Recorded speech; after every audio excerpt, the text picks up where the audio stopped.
घूम के आते क्या? पहले ये कुर्सी डाल जरा. Hey, you guys want to sit? After sitting, you should not just get up and walk. Okay? They will be talking in Telugu. So that's why I said that those who don't understand, they can go around the farm.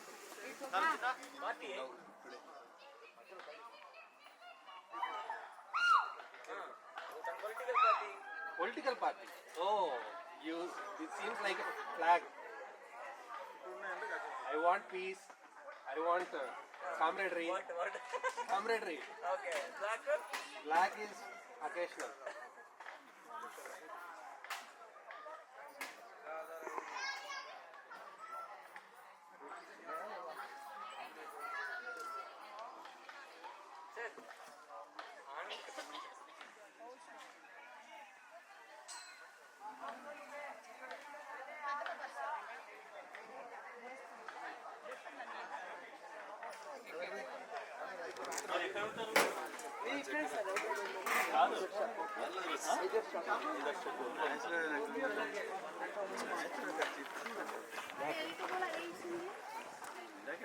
Damage అయితే ఉందన్నారు, దానికి ఏం చేయాలో చూడాలి. దీక్షిత్ అని చెప్పి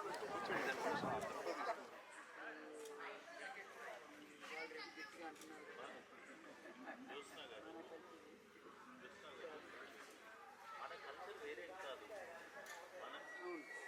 వాళ్ళేమో వాళ్ళ ప్రయోజనం కొరకు మనమేమో సమాజ ప్రయోజనం మనం తీసుకుంటాం.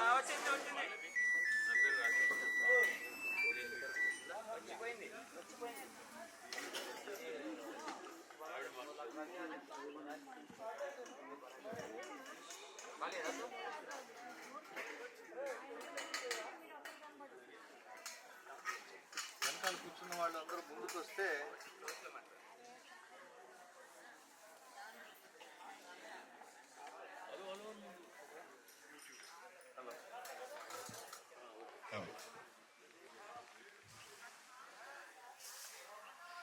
గుడ్ మార్నింగ్ అందరికీను వెల్కమ్ పలుకుతూ వెనకాల కూర్చున్న వాళ్ళకి కాస్త ముందుకు వస్తే మీటింగ్ స్టార్ట్ చేసేవచ్చు. ఎందుకంటే ముందు ఖాళీగా పెట్టుకునే, లేదంటే మేమే స్టేజ్ అక్కడికి తీసుకురావాలి. ఒకటి సార్.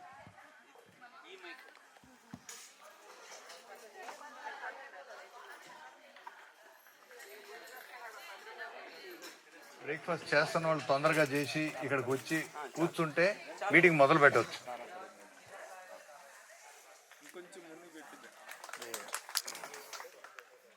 ఈరోజు ముఖ్య వక్త శ్రీ నర్సిరెడ్డి గారు, ఎమ్మెల్సీ, ఇంతకు ముందు యూటీఎఫ్లో ప్రధాన కార్యదర్శిగాను అధ్యక్షులుగాను ఉండి ఎమ్మెల్సీగా ఎన్నికవటం, ఏ కార్యక్రమాలైనా సరే ప్రజలకు ఉపయోగపడేది అంటే ఆయన ముందుంటారు. అదే కాకుండా ఎక్కడ పోరాటాలు అవసరమైనా దానికి కూడా ముందుంటారు. నిన్న మనం పిలవంగానే ఇమ్మీడియట్గా ఈ కార్యక్రమానికి రావాలని చెప్పి, అసలు రెండో మాట మళ్ళీ దానికి తిరుగులేదు, ఇమ్మీడియట్గా వచ్చి ఈరోజు ఈ ప్రోగ్రాంకి వచ్చారు. ఆయన ముందు వేదిక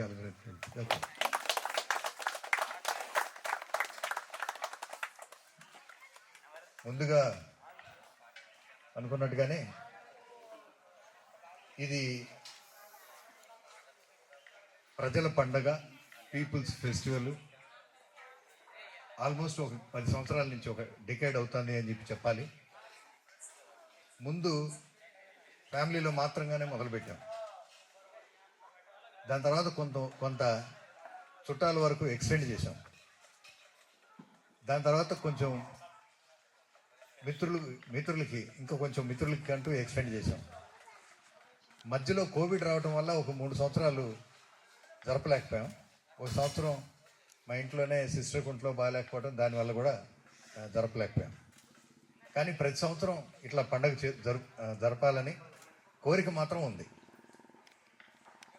అక్టోబర్ రెవల్యూషన్ డేని ప్రజల పండగగా అనుకుంటూ 7th నవంబర్, ఆ వివరాల్లోకి నేను వెళ్ళను, నర్సిరెడ్డి గారు చెప్తారు. 7th నవంబర్ ఉంటుంది. దానికి ముందు ఆదివారం కానీ దానికి తర్వాత ఆదివారం కానీ ఉంటే బాగుంటుంది అనుకుని ఆ రకంగానే ప్రతి సంవత్సరం చేసుకుంటున్నాం. ఇక్కడ ఫామ్లో పెట్టడానికి కొన్ని కారణాలు. ఒకట, అమ్మ ఇక్కడే ఉంటుంది. అమ్మకి 100 సంవత్సరాలు అయినాయి. ఆమెని ఇక్కడి నుంచి ఇక్కడికి తీసుకెళ్లే పరిస్థితి లేదు కాబట్టి ఒకటి.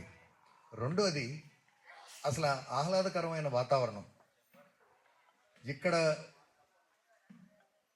ప్రస్తుతానికి ఇక్కడ పండించిన కొన్ని వరకే వాడుతున్నాము. వచ్చే సంవత్సరాలు 1-2 సంవత్సరాలలోనే మేము ఖచ్చితంగా ఇక్కడ పండించినయే మీకు తినిపించేటట్టుగా చూస్తాం.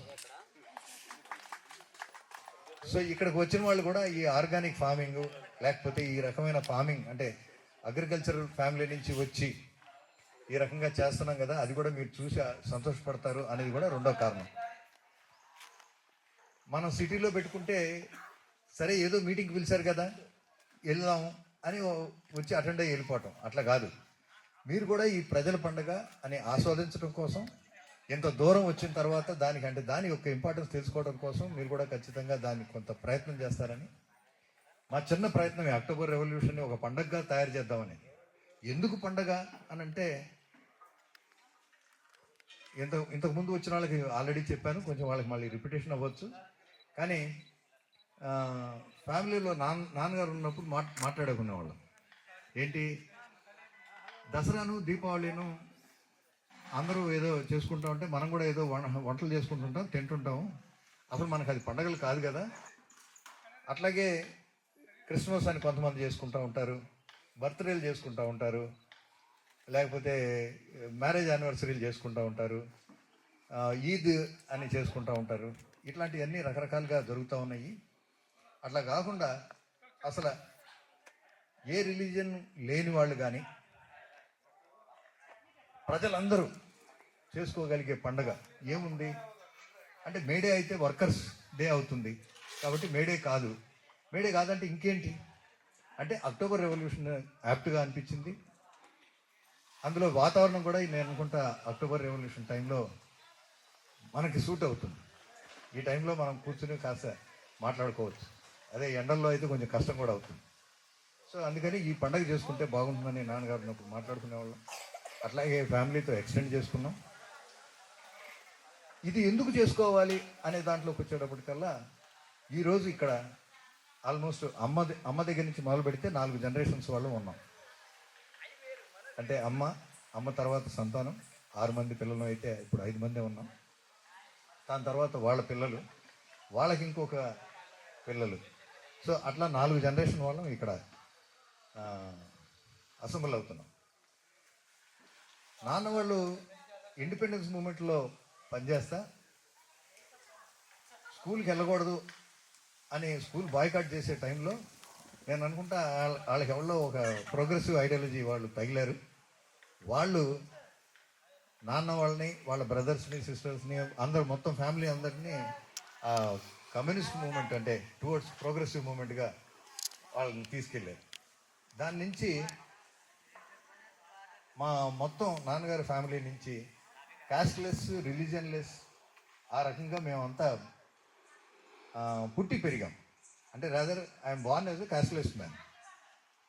నాన్నకి క్యాస్ట్ ఉండొచ్చు కానీ క్యాస్ట్ లేకుండా మనం సర్టిఫికేట్ పెట్టలేం కాబట్టి ఒకప్పుడు క్యాస్ట్ ఏదో పెట్టి రాశారు. అది మా ఇంట్లోనే అంటే మీకు అంటే ఆశ్చర్యం అనిపిస్తుంది. మా ఇంట్లోనే 6 మంది పిల్లలు ఉంటే 6 మందికి వేరే వేరే క్యాస్ట్లు ఉన్నాయి. ఎందుకంటే స్కూల్ వాళ్ళు ఏదో ఒక క్యాస్ట్ రాయాలని రాసేశారు. అదే మా జ్వాల పుట్టినప్పుడు తీసుకెళ్ళి స్కూల్లో చేర్పిస్తా అంటే లేదండి మీకు కాకపోతే మీ నాన్న వాళ్ళకి ఏదో క్యాస్ట్ ఉంటుంది కదా రాయండి అని అంటారు. అది నేను క్రిస్టియన్ స్కూల్కి తీసుకెళ్తే వీడికి ఏది క్యాస్ట్ లేదంటున్నారంటే ఖచ్చితంగా తొందరగా క్రిస్టియన్ అవుతామని వాళ్ళు నన్ను గెస్ట్గా పిలిచేవాళ్ళు. సో అంటే రకరకాల అనుభవాలు చెప్తుంది. కానీ అట్లా అన్ని రకాల కులాల వాళ్ళు మా ఫ్యామిలీలో మ్యారేజెస్ అవటం, ఇంటర్ రిలీజియస్ మ్యారేజెస్ అవటం, విడో మ్యారేజెస్ అవటం, దాని తర్వాత ఇంకా ఏషియన్ అంటే చైనాను వైఫ్ చైనా. నాకంటే ముందు మా కజిన్ ఒక ఆమె చైనీస్తో పెళ్లి చేసుకుంది. సో కాబట్టి అన్ని రకాల మ్యారేజెస్ మా ఫ్యామిలీలో చూడగలుగుతాం. కానీ దాని తర్వాత ఐడియాలజికల్ ఇది మాత్రం ఎప్పుడు అందరికీ రాలేకపోయింది. అంటే ఆ మూమెంట్ లేకపోవటం, కొంత గొప్ప మూమెంట్లో వీళ్ళు అటాచ్ కాకపోవటం. కానీ నాన్నతో తిరుగుతా నాన్న ఎక్కువగా చిన్నప్పటి నుంచి ఆల్మోస్ట్ ప్రపంచం చరిత్ర కానీ ప్రపంచ కమ్యూనిస్ట్ చరిత్ర కానీ అట్లాంటివన్నీ చాలా చెప్పేవాడు. సో అక్కడి నుంచి నాన్న దగ్గర నుంచి నేర్చుకోవటం, దాని తర్వాత బ్యాంకింగ్ రంగంలో ట్రేడ్ యూనియన్లో ఉండటం, ఇంకా కొంత ప్రోగ్రెసివ్గా ఉండటం, అన్ని ట్రేడ్ యూనియన్స్తో కలవటం, దాని తర్వాత ఆ ఐడియాలజికల్ దీంట్లో చూస్తా సిపిఎం పార్టీ ఒక్కటే అసలు కాస్త నిబద్ధత కలిగి ఉంది అని దాంట్లో నుంచి నేర్చుకోవడానికి ప్రయత్నం చేయటం. సో వాళ్ళకి ఏదైనా సంఘీభావం చెప్పడం కానీ వాళ్ళతో అసోసియేట్ అవ్వటం కానీ ఆ రకంగా నడుస్తూ వచ్చింది.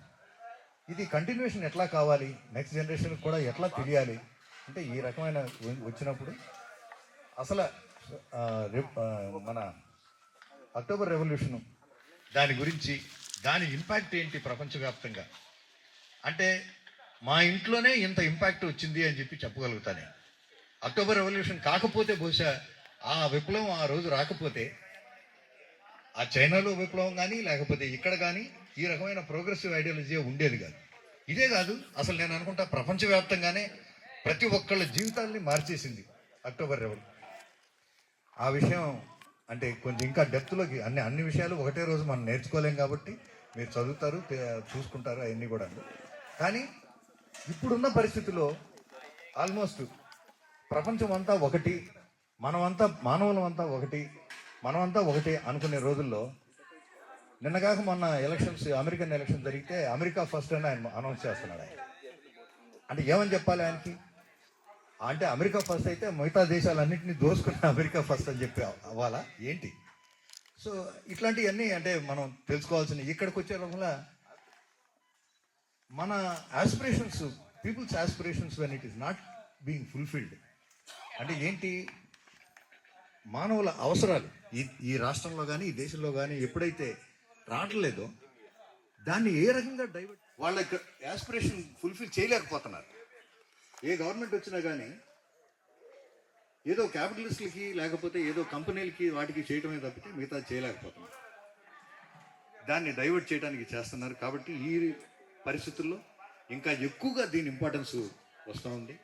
ఆ ఇంపార్టెన్స్ డెప్త్ నేనంటే ఊరికినే కొంచెమే అంటే టచ్ చేద్దాం అనుకున్నా, కొంచెం ఎక్కువ చెప్పానేమో. బహుశా మిగతాది నర్సిరెడ్డి గారు చెప్తారు మనకి.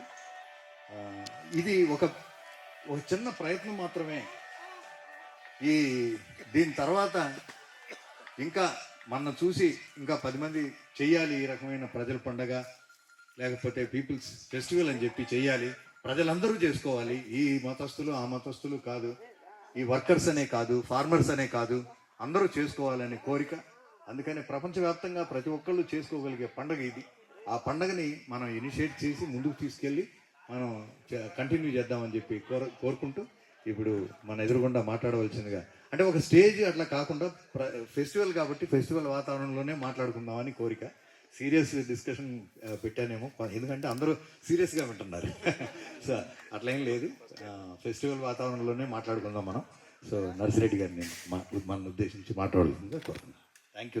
నర్సిరెడ్డి గారికి మళ్ళీ మళ్ళీ ధన్యవాదాలు చెప్తున్నాను. నిన్న ఒక్కసారి జస్ట్ చెప్పంగానే ఇక్కడికి వచ్చినందుకు ఆ రకమైన ఇదే మన ఇంటిమెసీ ఉంది, ఆ రకమైన ఇది ఉంది కాబట్టి మనం వెళ్ళగలుగుతాం. Thank you.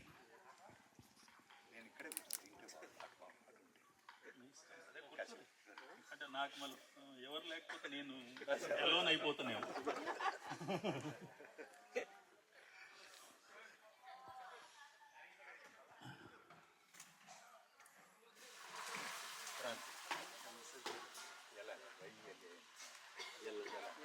ఎలాన్ గారు కూడా ఇక్కడికి వస్తే బాగుంటుందని.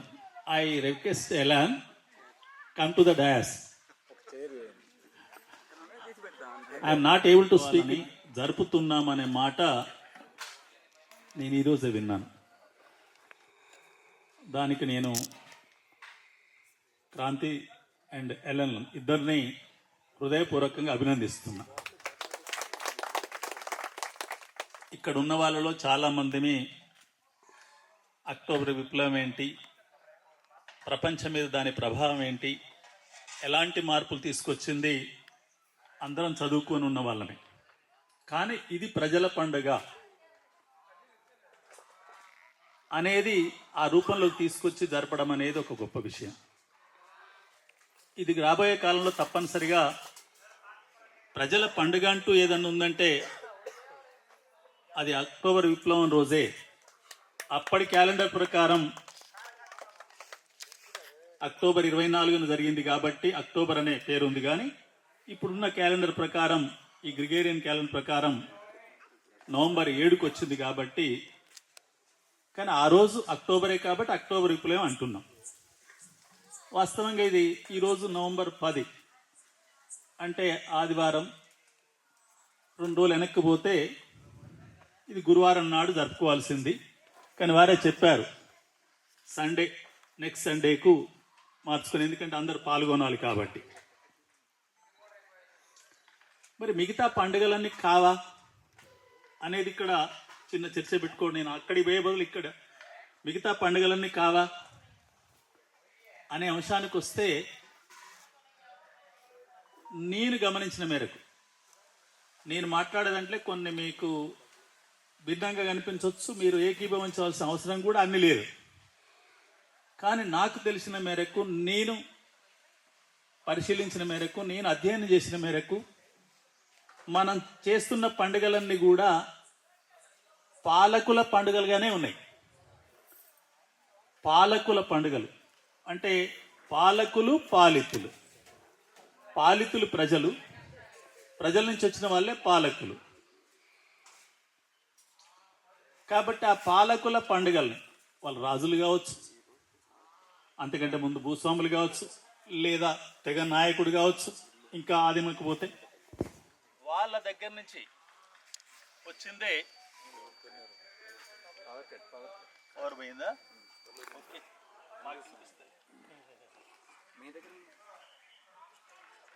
అందువల్ల అవి పాలకులు, పాలితుల చేత అమలు చేయించిన పండుగలు, అమలు చేయిస్తున్న పండుగలు, అమలవుతున్న పండుగలు. అది వాస్తవంగా అందరి ప్రయోజనాల కొరకు ఏర్పడ్డవి కాదు. కానీ అక్టోబర్ విప్లవం అనేది ప్రజల యొక్క జీవితాల్లో, ప్రపంచ ప్రజల జీవితాల్లో మార్పు తీసుకొచ్చింది కాబట్టి ఇది ప్రజల పండుగగా జరుపుతున్నాం అనేది క్రాంతి గారు చెప్పారు. దాన్ని నేను సంపూర్ణంగా ఆమోదిస్తున్నాను. దీన్ని కొనసాగించాలని చెప్పి, ఎక్కువ మంది ముందుకు తీసుకుపోవాలని చెప్పి కూడా ఈ సందర్భంగా కోరుతున్నాను. అక్టోబర్ విప్లవం మనం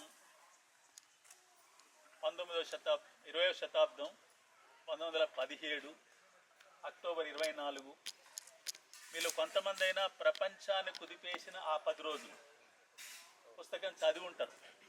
ఎందుకంటే రష్యన్ విప్లవం, రష్యాలో జరిగిన విప్లవం, రకరకాల పుస్తకాలు వచ్చినా వాస్తవంగా 10 రోజులు ఏం జరిగిందనేది అన్నిటికంటే ఎక్కువ సమాచారం అదే ఇచ్చిందేమో అనిపించింది నాకే చదివినప్పుడు. ప్రపంచాన్ని కుదిపేసిన 10 రోజులు. లెనిన్ మార్క్సిజాన్ని ఇంకా అభివృద్ధి చేసి ఆ కోణంలో ఆ పద్ధతిలో విప్లవాన్ని జయప్రదం చేసిన పరిస్థితి మనందరికీ దృష్టిలో ఉంది. క్రాంతి గారు ఇప్పుడే చెప్పారు, అక్టోబర్ విప్లవం జయప్రదం కాకపోతే ప్రపంచం ఎలా ఉండేది. అప్పుడు మొదటి ప్రపంచ యుద్ధం కూడా జరుగుతుంది. అంటే ఎలా ఉండేదనేది కూడా ఊహించడమే తప్ప నిర్దిష్టంగా అలానే ఉంటుందని కూడా మనం చెప్పలేము. ఎందుకంటే సమాజం మొత్తాన్ని కనుక పరిణామక్రమం చూస్తే ఏ సమాజమైనా ఏ దేశమైనా, దేశాలు కూడా తర్వాత ఏర్పడ్డాయి, ముఖ్యంగా పెట్టుబడిదారు వ్యవస్థ, భూస్వామ్య వ్యవస్థలు ఏర్పడ్డాక, రాచరికం వచ్చినాకనే దేశాలు ఇవన్నీ ఏర్పడ్డ స్థితి మనకు తెలుసు. కాబట్టి మనకు రష్యన్ విప్లవం జయప్రదం కాకపోతే ఏమయ్యేది అనుకుంటే ఏమాత్రం అభివృద్ధి క్రమం ఉండదా అంటే అది లేదని చెప్పలేం. కానీ జరుగుతున్న అభివృద్ధి కానీ, లేదా భూమి మీద ఉన్న వనరులు కానీ, లేదా జీవితాలు కానీ అది మొత్తం ప్రజలకు అందేది కాదు, ప్రజలకు పరం అయ్యేది కాదు, ప్రజలకు ఈ మేరకైనా అందేది కాదు అనేది స్థూలంగా మనం చెప్పుకోవచ్చు. ఆ కోణంలో మనం వాస్తవంగా నేను అంటే విప్లవం ఎలా జరిగింది అదంతా ఇప్పుడు మన చర్చనీయాంశం కాదని అనుకుంటున్నాను. నేను ఆ అక్టోబర్ విప్లవం తర్వాత ప్రపంచంలో వచ్చిన మార్పులేంటి, ఈరోజు మనం అనుభవిస్తున్నది ఏంటి,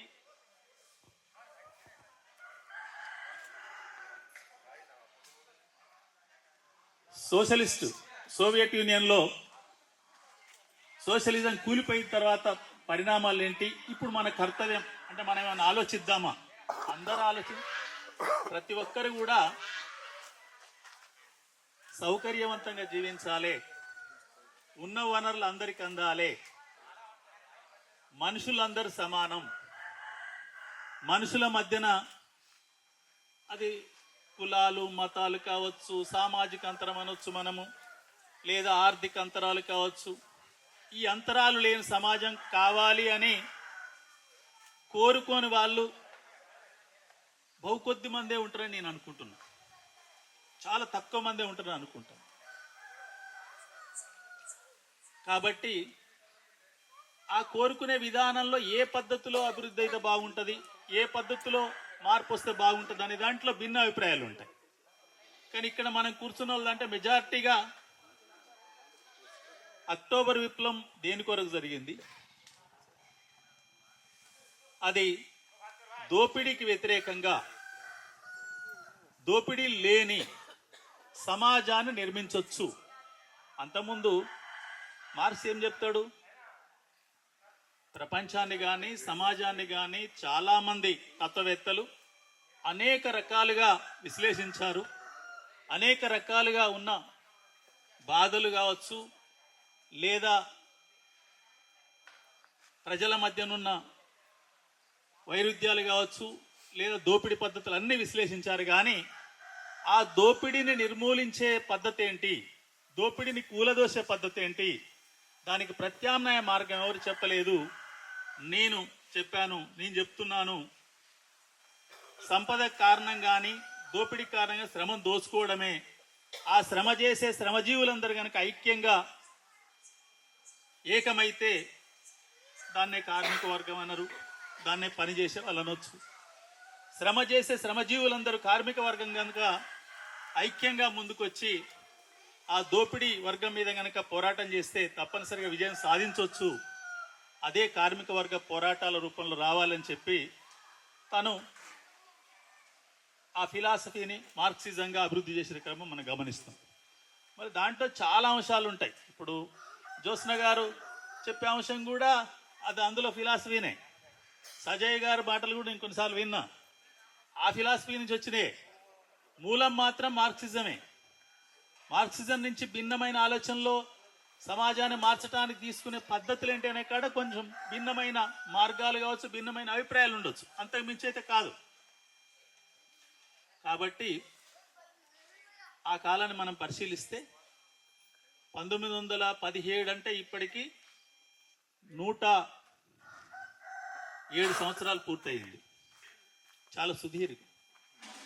ప్రపంచం మొత్తాన్ని మనం మానవ సమాజాన్ని మొత్తాన్ని ఒక లెక్కగా తీసుకుంటే 19వ శతాబ్దం వరకు ఎంత అభివృద్ధి కానీ ఎంత సమాజ పరిణామం వికాసం జరిగిందో ఒక 20వ శతాబ్దమే అంతకంటే చాలా రెట్లు ఈ ప్రపంచాన్ని మార్చింది. ఆ మార్చిన శక్తి దేనికి ఉందంటే ఈ అక్టోబర్ విప్లవానికే ఉంది అనేది మనలాంటి అభ్యుదయవాదులం అందరం లేదా ప్రోగ్రెస్ శక్తులు కానీ మార్క్సిస్ట్ శక్తులను కానీ అభిప్రాయపడుతుంది, పూర్తిగా నమ్ముతున్నది. వాస్తవం అది వాస్తవం. కాబట్టి భారతదేశానికి 1947లో స్వాతంత్రం లభించింది. స్వాతంత్రం ఎట్లొచ్చింది, వచ్చిందా లేదా పాలన మారిందా, వాళ్ళు కావాలని వెళ్ళిపోయారా, మళ్ళీ అందులో అది చాలా పెద్ద చర్చ. అది భిన్నమైన అభిప్రాయాలు కూడా ఉన్నాయి, ఇప్పటికి కూడా కొంత కొనసాగుతూ ఉన్నాయి. కానీ మనకు రవి అస్తమించని బ్రిటిష్ సామ్రాజ్యం అని చెప్పుకుంటాం. భూగోళం తెలిసి ఇప్పుడు అందరికీ భూమి తన చుట్టూ తాను తిరుగుతుంది కాబట్టి సూర్యుడు ఒకవైపు కనిపిస్తుంటాడు. అందువల్ల ఆ కాలంలో బ్రిటిష్ వలస ప్రాంతాలు రెండు వైపులు ఉన్నాయి భూగోళానికి. అందుకొరకు సూర్యుడు అస్తమించడం అనేది వచ్చింది. ఈ సైన్స్ తెలియకుంటే సూర్యుడు అస్తమించకపోవడం ఏందనేది కూడా మళ్ళీ పెద్ద సైన్స్ ఉండే. భూగోళానికి రెండు వైపుల ప్రాంతాల్లో వాళ్ళ వలసలు ఉన్నాయి కాబట్టి. అటువంటి సామ్రాజ్యవాదులు రెండవ ప్రపంచ యుద్ధంలో బలహీనపడటం, దానికంటే ముఖ్యంగా అక్టోబర్ విప్లవం జయప్రదమైన తర్వాతనే ప్రపంచంలో వలస దేశాలన్నింటిలో కూడా, అది భారతదేశం కానీ ఆఫ్రికా దేశాలు కానీ ఆసియాలో ఉన్న దేశాలన్నింటిలో కూడా వలస వ్యతిరేక ఉద్యమాలు లేదా జాతీయ ఉద్యమాలు పెద్ద ఎత్తున ముందుకొచ్చాయి. రావటమే కాదు, ఆ కోణం నుంచే అన్ని అంటే ఈ భూమి రక్షించబడాలి, ఈ ప్రకృతి రక్షించబడాలి, దీన్ని పరిమితులు ఉంటాయి భూమికి కానీ ప్రకృతికి కానీ, ఆ పరిమితుల మధ్యనే వాడుకోవాలి. ఇది కూడా మార్క్స్ రాసే పర్యావరణం మార్క్సిజం అనే సబ్జెక్ట్ నుంచి కూడా ఉంది. తర్వాత మనుషులు వినియోగం అనే దాని కూడా ఉంది. కాబట్టి మనకు అక్టోబర్ విప్లవం రష్యాలో జయప్రదం కావటమే కాదు, జారు సామ్రాజ్యం ఉన్న ప్రాంతం మొత్తం కూడా జాతుల స్వయం ప్రతిపత్తి అనే ఒక మాటతోనే లెనిన్ యుఎస్ఎస్ఆర్ ఏర్పడటం అనేది చిన్న విషయం కాదు. ఎందుకంటే అక్టోబర్ విప్లవం జయప్రదమైంది రష్యా ప్రాంతం వరకు, ఇప్పుడు రష్యా దేశం వరకే. కానీ మిగతా 13-14 చిన్న చిన్న ప్రాంతాలు అంటే జార్ చక్రవర్తి కింద ఉన్నాయి అవి. ఇప్పుడు ఉక్రెయిన్ కావచ్చు, జార్జియా కావచ్చు, అజర్బైజాన్ కావచ్చు, కిజికిస్తాన్, టర్క్మెనిస్తాన్, ఇవన్నీ జాతుల స్వయం ప్రతిపత్తి. మీ ప్రతిపత్తితో జీవనం కొనసాగించవచ్చు, మీరు ఎప్పుడు అనుకుంటే అప్పుడు విడిపోవచ్చు, కానీ అందరు కలిసి ఉంటేనే అభివృద్ధి ఉంటుంది. కాబట్టి మీరు ఈ యుఎస్ఎస్ఆర్ మనం చెప్పుకుంటాం, యునైటెడ్ సోషలిస్ట్ సోవియట్ రిపబ్లిక్ ఏర్పడదాం అని చెప్పినప్పుడు వారు అన్ని జాతుల్లో ఒప్పించడం కూడా చిన్న విషయం కాదు. అంటే ఆ సిద్ధాంత బలంతో ఒప్పించడం వలనే భారతదేశం లాంటి చోట జాతీయోద్యమం కూడా, మన దేశాన్ని కూడా భిన్నమైన జాతులు, భిన్నమైన పరిస్థితులు, భిన్నమైన మతాలు, వీటిని ఐక్యం చేసేందుకు కూడా, ఐక్యం అయితేందుకు కూడా మూలం ఎక్కడుంది అంటే అక్టోబర్ విప్లవంలో ఉంది. లెనిన్ సూచించిన జాతుల ఐక్యతలో ఉంది. దాని నుంచే ఇక్కడ జాతీయోద్యమం ముందుకు వచ్చింది. సరే, తర్వాత దేశ విభజన అవి చూసుకున్నప్పుడు మళ్ళీ కాస్త భిన్న పార్శ్వాలు అయితే. అంటే అక్టోబర్ విప్లవం ప్రపంచంలోని మానవాళిని మొత్తాన్ని కూడా ప్రభావితం చేసిందని చెప్పడంలో ఇక్కడ ఎవరికి సంశయం ఉండే అవకాశం లేదు. దాని ఫలితాలకు వచ్చినట్లయితే ఈరోజు సంక్షేమ రాజ్యం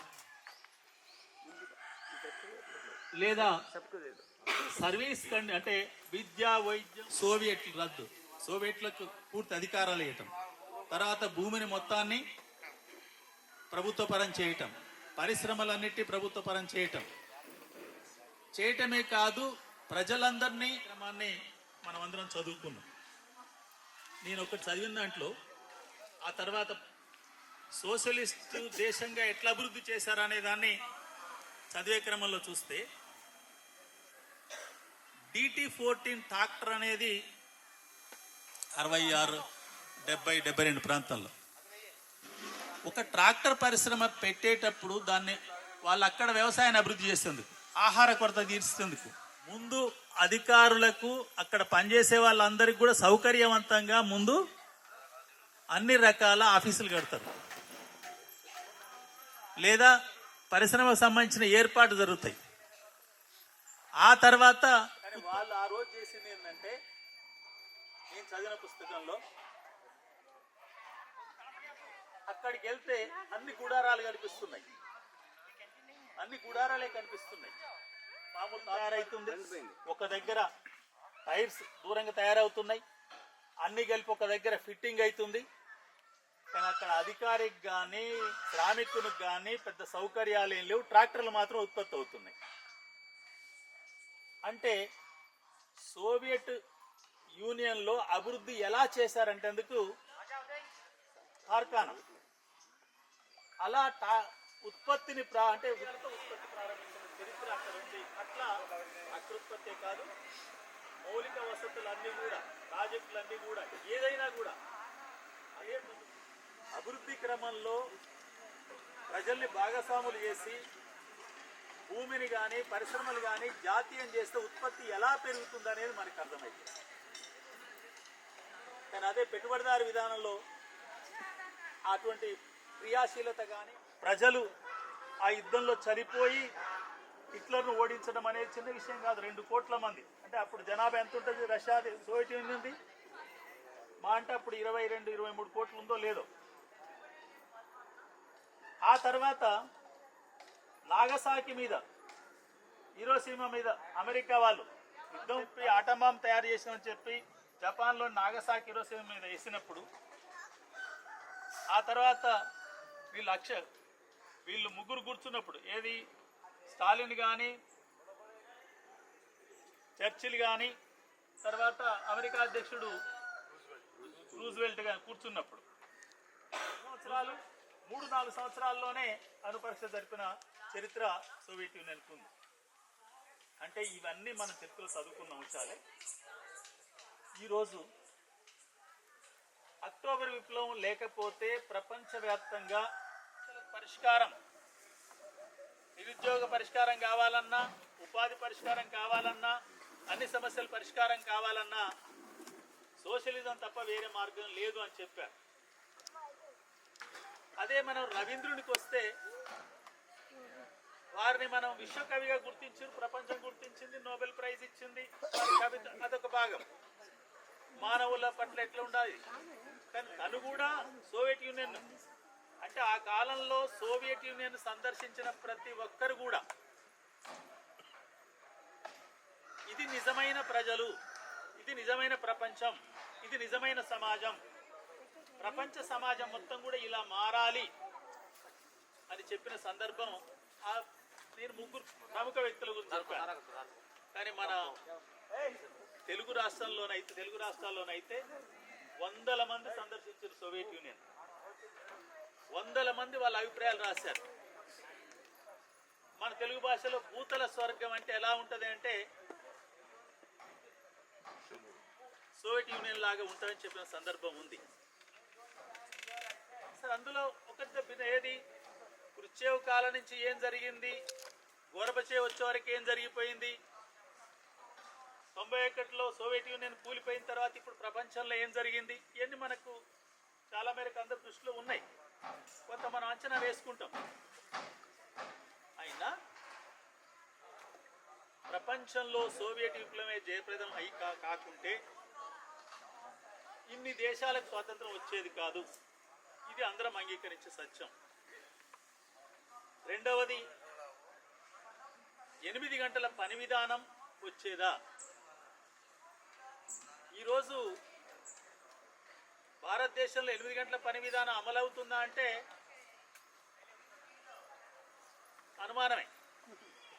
అనుమానంగానే ఉంది. 91 తర్వాత వచ్చిన నూతన ఆర్థిక విధానాలు ప్రపంచీకరణలో భాగంగా సోవియట్ యూనియన్ పోయిన తర్వాత ఇప్పుడు అనేక రంగాలు, ముఖ్యంగా ప్రైవేట్ రంగంలోనైతే 10 గంటల నుంచి 12 గంటల సమయం పాటిస్తున్న విధానం చూస్తున్నాం, పనిచేస్తున్న విధానం చూస్తున్నాం. 8 గంటల పని విధానం మర్చిపోయారు కూడా అనుకుంటున్నాం. మర్చిపోవటం ఎక్కడి దారి తీస్తుంది అనేది మనకు తెలియంది కాదు. అంటే మనిషి యొక్క జీవన కాలాన్ని మళ్ళీ తగ్గించేస్తుంది. ఇప్పుడు పెంచేసింది. ఇప్పుడు అందరూ మన జీవన కాలం దాదాపు 69కి వచ్చిన సగటు జీవన కాలం భారతదేశంలో. తెలంగాణలో అయితే అది ఇంకా 72 దానికి కూడా ఉంటుందా, ఉండొచ్చు. కానీ మళ్ళీ ఇప్పుడు పని పరిస్థితులు చూస్తే ఇంకొక 20-30 ఏళ్ళ తర్వాత ఇదే పరిస్థితులు కొనసాగితే మళ్ళీ జీవన కాలం అది 70 నుంచి 65కి తగ్గిపోద్దా అనేది కూడా మనం, ఎందుకంటే ఇప్పుడు మా తరానికి మా తర్వాత మీ తరాన్ని చూస్తుంటే తేడా కనిపిస్తుంది. కాబట్టి జీవన ప్రమాణ పెరుగుదల కానీ, పని గంటలు కానీ ఇవన్నీ ప్రపంచవ్యాప్త చర్చగా మారినాయంటే, ప్రపంచంలో అమలు చేశారంటే అది సోవియట్ విప్లవం తప్ప ఇంకోటి కాదు. ఇప్పటికీ అమెరికాలో పూర్తిగా అంటే దాదాపు 91% మంది ప్రభుత్వ స్కూల్లో చదువుకుంటారు. మీరు కూడా చాలామంది తెలుసు. నేను అమెరికానే చెప్తున్నా, చైనా గురించి చెప్తలేను. చైనాలో 100% ప్రభుత్వ స్కూల్లో ఉంటాయి, అది వేరు. ఎందుకంటే అది అక్కడ ఇంకా సోషలిస్ట్ విధానాలు అమలు చేస్తున్నారు, ప్రజల ప్రభుత్వంగా ఉన్నారు, ప్రజల కొరకు పనిచేస్తున్నారు. కాబట్టి సరే అక్కడ సోషలిజం ఉందా లేదా, మళ్ళీ క్యాపిటలిజం పెరుగుతుందా, మళ్ళీ ఆ చర్చ వేరు కావచ్చు. కానీ ప్రజలందరూ అయితే అభివృద్ధిలో ముందుకెళ్తున్న స్థితి మనం చూస్తున్నాం. ఈ మధ్యకాలంలో చైనాకు పోయించిన వాళ్ళు కూడా మన ప్రజల కంటే, మన దేశం కంటే చాలా మెరుగైన స్థితిలో ప్రజల జీవనం ఉందని కూడా చెప్తున్నారు. మన వాళ్ళు పోయిన వాళ్ళు కూడా నేను క్రాస్ అట్లాంటిప్పుడు చూస్తుంటాను. కానీ అమెరికా పూర్తి పెట్టుబడిదారు దేశం. అన్ని రంగాల్ని పూర్తిగా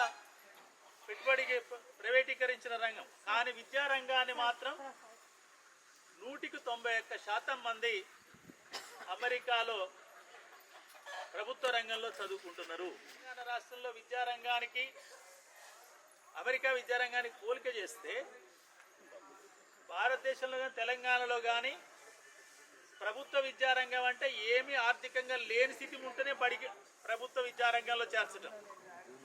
కానీ అమెరికాలో అంటే నేను పరిశీలించే చెప్తున్నది, ప్రైవేట్లో 9% మంది ఉన్నారు.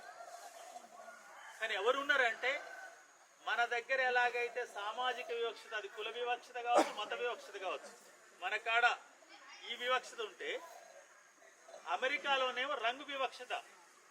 అందరు తెలుసు, వైట్ అండ్ బ్లాక్. అమెరికా పాపులేషన్లో 72% ఆర్ వైట్. కానీ 72%లో 9% మాత్రం ఇంకా మా వైట్లు బ్లాక్తో కలవకూడదనే ఒక మానసిక రుగ్మతతో బాధపడుతున్నారు. అంతకంటే పెద్ద వేరే పదం వాడే.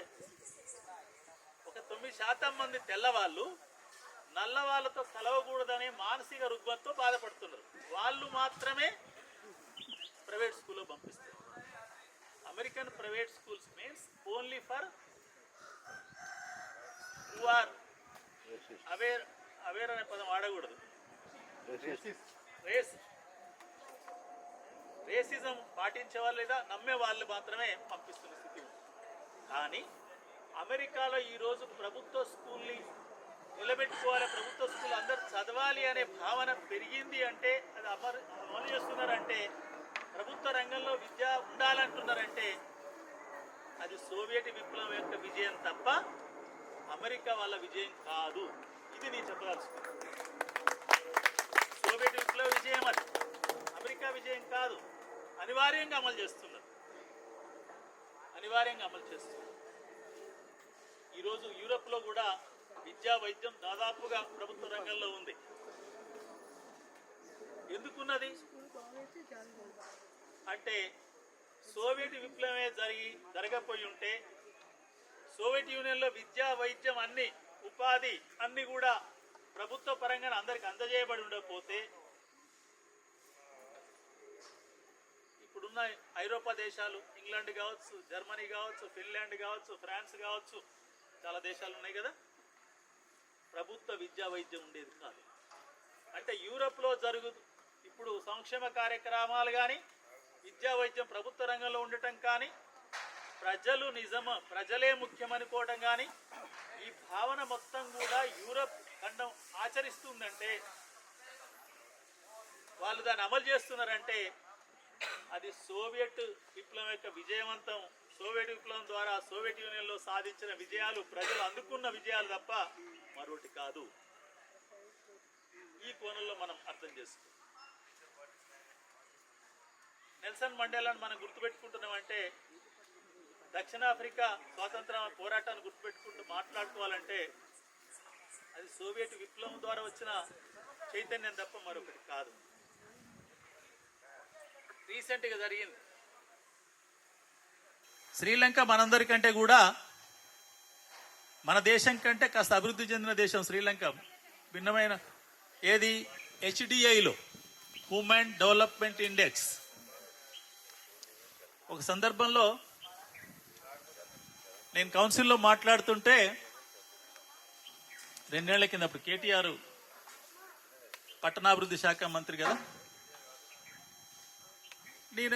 నేను జనరల్గా ఏం మాట్లాడుతుంటాను, ప్రజలందరికీ ఉపయోగపడే అభివృద్ధి కావాలి, మీరు అభివృద్ధి అంటున్నారు, హైదరాబాదులో బాగా అభివృద్ధి అంటున్నారు, కానీ తెలంగాణ ప్రజలు ఎవరు కూడా హైదరాబాద్ ఔటర్ రింగ్ రోడ్ లోపలికి వచ్చి ఒక ఇల్లు కట్టుకోలేని స్థితికి మన అభివృద్ధి పెరిగిపోతుంది, ఇల్లు కట్టుకోలేని స్థితికి మన అభివృద్ధి పెరిగిపోతుంది.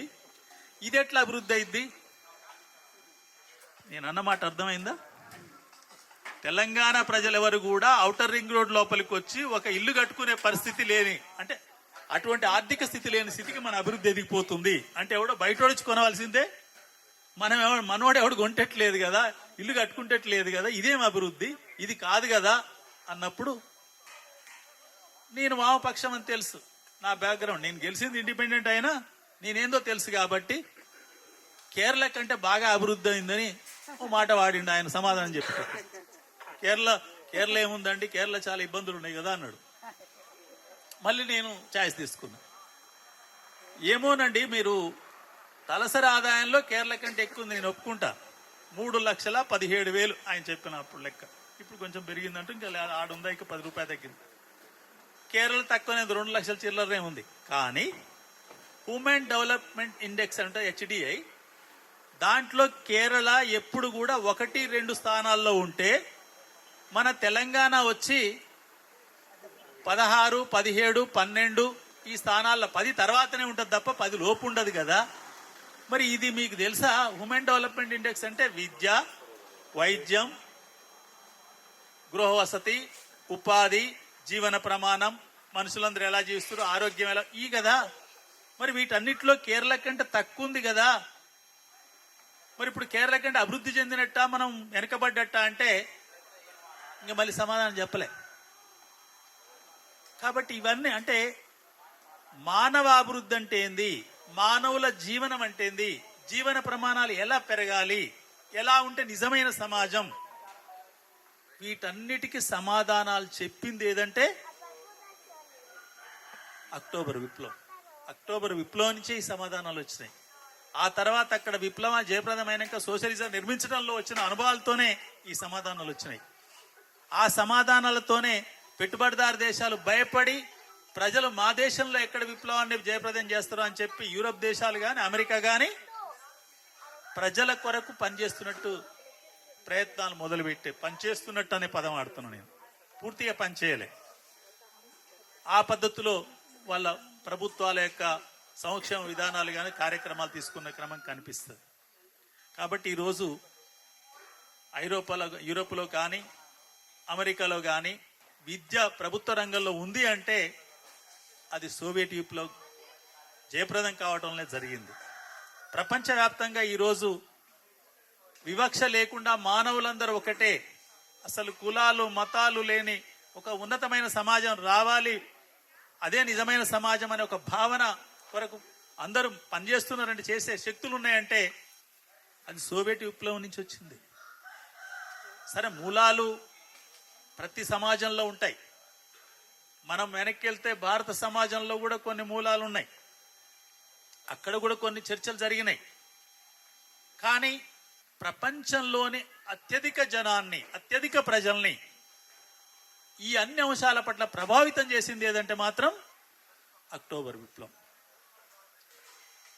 మరి అటువంటి అక్టోబర్ విప్లవం మనం ఈరోజు సోవియట్ యూనియన్లో సోషలిజం కూలిపోయిన తర్వాత ఇప్పుడు జరుగుతున్న పరిస్థితి చూస్తుంటే, ఇప్పుడే ఎవరు అమెరికా 1 క్రాంతి గారు అన్నారు, నో డౌట్ ఇట్ ఈజ్ 1. దేంట్లో నెంబర్ 1? మన పిల్ల, నా బిడ్డ కూడా ఉంది దాన్నే. కానీ అది మంచి దేశం నేను అనలేను, నేను మంచి దేశం అనలేను. ఎందుకంటే నెంబర్ 1. దేనికి నెంబర్ 1? ప్రపంచంలో ఎక్కడ వనరులున్నా ఏమున్నా కారు చౌకగా ఎలా దోచుకపోదామని చూసేది నెంబర్ 1. దాన్ని ఇంకో పోలికతో చెప్పాలంటే,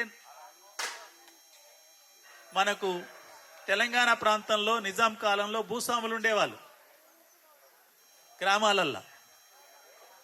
భూస్వామి కంట్ల ఏది దొర అనేది, ఆయన్నే దొర అనేది, దొర కంట్ల ఏది పడ్డా తనకు కావాల్సిందే. ఇక ఏది పడ్డా, అది ఏదన్నా కానీ.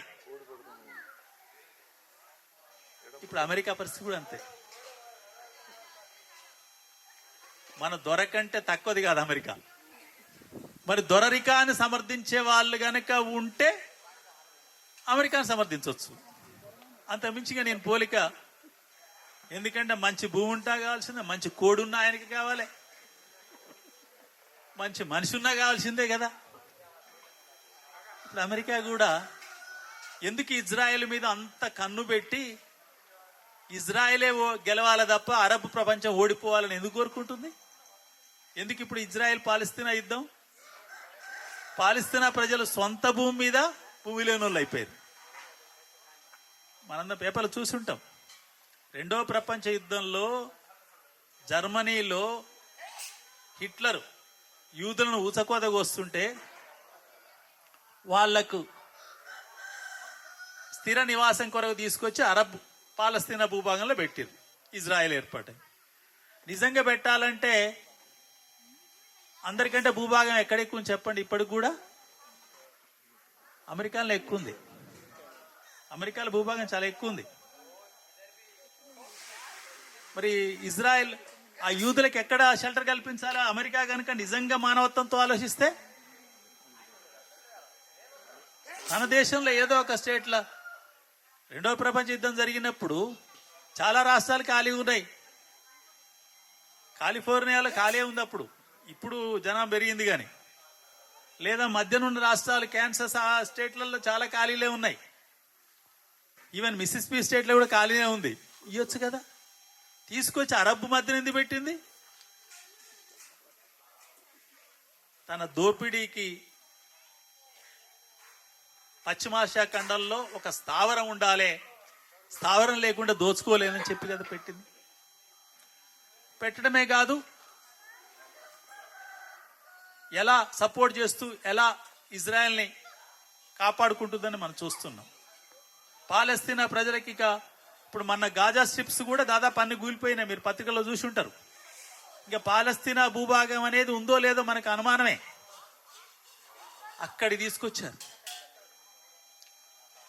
కాబట్టి ఇటువంటి దోపిడీ వ్యతిరేక శక్తులన్నిటికి కూడా సోవియట్ యూనియన్ ఎంతో చేయూతనిచ్చి ఆ దేశాలకు, ఆ ప్రజలకు స్వాతంత్ర కాంక్షను కానీ స్వయంగా బతకడానికి కానీ వెన్నుదన్నుగా ఉన్న చరిత్ర 1917 నుంచి 1991 వరకు కొనసాగింది కదా.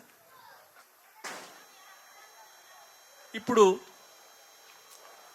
ఉక్రెయిన్ యుద్ధంలో పెట్టుబడిదారులు ఒకటి చెప్తారు, ప్రజల పండుగ అనుకునే మనం ఒకటి చెప్తాం. యుద్ధమే. దేశాలుగా చూస్తే రష్యా అనే బలమైన దేశం. కానీ కారణం ఏంటి? యుక్రెయిన్ని కూడా నాటోలో చేర్చుకోవాలి, అమెరికా యుద్ధ స్థావరాలు తీసుకొచ్చి యుక్రెయిన్లో పెట్టాలి. వాస్తవంగా 91లో గోర్బచేవ్ సోవియట్ యూనియన్ కూలిపోగానే అమెరికా వాళ్ళు చెప్పిన స్టేట్మెంట్ ఏంది చేసింది? ఎప్పుడైతే సోవియట్ యూనియన్ కూలిపోయిందో వార్సా కూటమి కూలిపోయింది, లేదిగా అంతరించింది. వార్సా కూటమి అంతరించిన తర్వాత నాటో కూటమికి అవసరం లేదు. వార్సా కూటమి నాటో కూటమి పరస్పరం సోషలిస్టు శక్తులు ఒకవైపు, పెట్టుబడిదారు శక్తులు లేదా సామ్రాజ్యవాద శక్తులు ఒకవైపు కదా. కానీ వార్సా కూటమి నాటో కూటమిని కొనసాగిస్తూ ఎక్కడి దానికి వచ్చింది? ఇప్పుడు సోవియట్ యూనియన్లోని కొన్ని దేశాలు కూడా చేర్చుకొని ఉక్రెయిన్ అంటే ఎటువంటి ప్రాంతం? ఒక ఇంటికి ఒంటిల్లు లాంటి ప్రాంతం, రష్యాకు ఒంటిల్లు లాంటి ప్రాంతం. ఒంటింట్లో కూడా వచ్చి ఇతర దేశస్థుడు తన స్థావరాలు పెట్టుకున్నాక ఆ దేశానికి భద్రత ఉండదు కదా. కాబట్టి సోవియట్ విప్లవం కల్పించిన ప్రయోజనాలు కానీ, ప్రపంచానికి ఇచ్చిన వెలుగు కానీ అది ప్రసరిస్తూనే ఉంది. కానీ 91 తర్వాత సోవియట్ యూనియన్ అంతర్ధానం అయినాక మాత్రం కొన్ని చీకట్లు కూడా ప్రారంభమైనది మన గమనంలో ఉంచుకోవాలి. భారతదేశానికి కూడా అన్వయించుకుంటే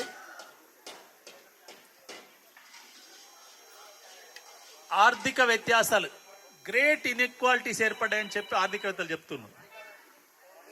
ఎంత దగ్గరికంటే నేను గమనించిన సందర్భంలో కూడా గతంలో పెట్టుబడిదారులు తమ అక్రమ సంపాదనను బయటికి చూపెట్టేందుకు భయపడేవాళ్ళు. కానీ మొన్న ముఖేష్ అంబానీ కొడుకు పెళ్లి చూసినాక, కొడుకు పెళ్లి అందరం చూసినాం కదా, కళ్ళు మూసుకుందామని చూడ ఈ టీవీ వాళ్ళు ఊకోలేదు కదా, మనం వార్తలు పెడితే కూడా అదే వచ్చే. ఏం చేయగలం చూడక? అది అంటే దోపిడీ చేయటమే కాదు, దోపిడీ చేసిన సంపదను ఎలా ఖర్చు పెట్టగలం, ఇది మాకు చట్టబద్ధత ఇస్తుంది అనే రకంగా బరి తెగించిన స్థితి కనిపించింది. నేను బరి తెగించిన అనే పదం ఆడుతున్నా. బరి తెగించిన స్థితి మనకు కనిపించింది. ఇది నేనైతే ఊహించలే. పెట్టుబడిదారులు ఇంత బరి తెగించే ఎప్పుడొచ్చింది? పెట్టుబడిదారులు బరి తెగించే స్థితి కేంద్రంలో మోదీ ప్రభుత్వం ఏర్పడడానికి వచ్చింది. కేంద్రంలో మోదీ ప్రభుత్వం ఏర్పడ్డాక వాళ్ళకి ఆ బరి తెగింపు వచ్చింది. అంతకుముందు ఉన్న ప్రభుత్వాలు ఉన్నప్పుడు సంపాదన పెరిగింది, కాదనలేము, ఆర్థిక వ్యత్యాసాలు పెరిగిపోయాయి. వాస్తవంగా నేనేందో ఎమ్మెల్సీగానే మీకు కొంతమంది తెలుసుగా, నేను టీచర్ను, retired high school headmaster. నేను ఒక 35 సంవత్సరాలు అంటే రిటైర్ అయిన 58 సంవత్సరాలకు రిటైర్ అయినా. ప్రైమరీ టీచర్గా చేసిన, హై స్కూల్ టీచర్గా చేసిన, హై స్కూల్ హెడ్ మాస్టర్ చేసి రిటైర్ అయ్యాను. కాబట్టి టీచర్గానే మాట్లాడుతున్నా. ఇంత బరితెగింపు ఉంటుంది అనుకో. ఆర్థిక వ్యత్యాసాలు బాగా పెరిగిపోతున్న స్థితి చూస్తాం. అప్పుడప్పుడు రాజ్యాంగం చదువుతుంటే రాజ్యాంగ పీఠికలోనే ఉన్నాయి, తర్వాత ఆర్టికల్స్లో ఉన్నాయి. ఏం కనిపిస్తుంది? భారతదేశంలో ఆర్థిక సామాజిక వ్యత్యాసాలు చాలా పెద్ద ఎత్తున ఉన్నాయి. రాజ్యాంగంలో రాసుకున్నాం మనమే కదా. For the people, by the people. మనం భారత ప్రజలమైన మేము ఈ రాజ్యాంగాన్ని అర్పించుకుంటున్నాము కదా, మనమే కదా. మనం ఏం రాసుకున్నాం అందులో? 1950 నాటికే 26 జనవరి కంటే ముందే ఈ దేశంలో ఆర్థిక సామాజిక వ్యత్యాసాలు పెద్ద ఎత్తున ఉన్నాయి, వాటిని తగ్గించడానికి ఈ రాజ్యాంగం ఉపయోగపడుతుంది అని రాసుకున్నాం. సరే, రాసిన ముసాయిదా కమిటీకి చైర్మన్గా ఉన్న, అధ్యక్షుడిగా ఉన్న అంబేద్కర్ మాత్రం అన్నాడు, రాజ్యాంగం ఎంత మంచిదైనా పాలకులు మంచోళ్ళు. జనవరికి 75 సంవత్సరాలు అయిపోయింది. ఈ 75 సంవత్సరాల కాలం చూస్తే ఎటామలైందని మనకు అర్థమవుతుంది. నేను చదువుకున్నప్పుడు టాటాలు, బిర్లాలు ఇద్దరు మాత్రమే పెట్టుబడిదారులు పుస్తకాలు చదివేది. టాటాల ఆస్తి 44 కోట్లు, బిర్లాల ఆస్తి 40 కోట్లు అని చదువుకున్నది నాకు బాగా గుర్తుంది. అప్పుడు సోషల్లో ఇంత ఎకనామిక్స్ ఉండేది. ఈ అంశాలన్నీ ప్రస్తావిస్తున్నంటే నా ఉద్దేశం ఏంటంటే, సోవియట్ విప్లవ వెలుగు లేకపోతే, లేదా మార్క్స్ రాసిన మార్క్సిజం లేకపోతే, లెనిన్ చెప్పిన సూత్రాలు లేకపోతే, ఆ వెలుగు లేక ద్వారానే అన్ని అర్థం చేసుకునే ప్రయత్నం చేస్తున్నాం. తప్పనిసరిగా మళ్ళీ విప్లవాలు నిలబడటం అనే శాశ్వతంగా భాగం. నిలబడితే మంచిదే, నిలబడాలి. కానీ విప్లవాలు రాకుండా మాత్రం ఎవరు ఆపలేరు. భారతదేశంలో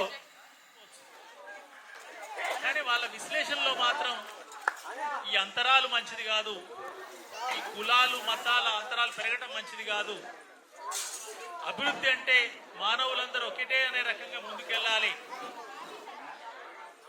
వాస్తవంగా నేను ఇప్పుడున్న